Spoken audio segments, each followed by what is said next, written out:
ရန်ကုန်မြို့ကအထဲချုပ်စက်ယုံတစ်ခုတနေ့မီးလောင်ပြီးအထဲမှာဆက်ချုပ်တဲ့ကောင်မလေး30ဦးမီးထဲပိတ်မိတည်ဆုံးခဲ့ကြတယ်ဒီအဖြစ်တွေအပြီးတနစ်ခန့်အကြာစက်ယုံကိုအသစ်တဖန်ပြန်လဲမွန်းမှန်ပြင်ဆင်ခဲ့တယ်အဲ့နောက်ပိုင်းမီးဘက်တွေမှာတော့အရာအလုံးပုံမှန်ဖြစ်နေပေမယ့်ညဘက်တွေမှာတော့လူမရှိပဲဆက်ချုပ်နေတဲ့သူကို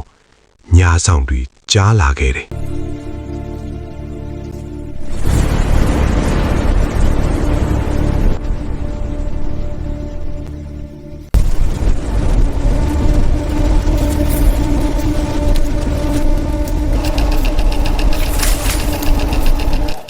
တနေ့ကောင်မလေး3ယောက်ညာဆိုင်အလုတ်ဝင်လွတ်ခဲ့တယ်အဲ့ဒီညပါသူတို့3ယောက်အလုတ်တွေမပြီးတော့ည7 နာရီလောက်ထိဆက်လွတ်ခဲ့ကြတယ်အဲ့ဒီလိုနဲ့ချုပ်နေရင်ဆက်ချုပ်တန်းတွေက3ယောက်ချက်ပူကျဲလောင်စွာကြားလာကြတယ်အယောက်30လောက်ချုပ်နေကြတယ်လို့ပဲသူတို့လည်းတယောက်မျက်နှာတယောက်ကြည့်ပြီးဖြည်းဖြည်းချင်းနောက်ဖက်ကိုလှည့်ကြည့်လိုက်တဲ့အချိန်မှာတော့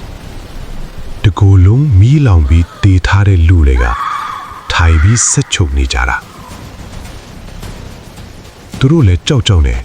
အော်ပြီးကြတော့တာပေါ့အဲ့နောက်ပိုင်းတော့ညဘက်ဘသူမှညာဆိုင်မစင်းရဲကြတော့ပါဘူးဒါပေမဲ့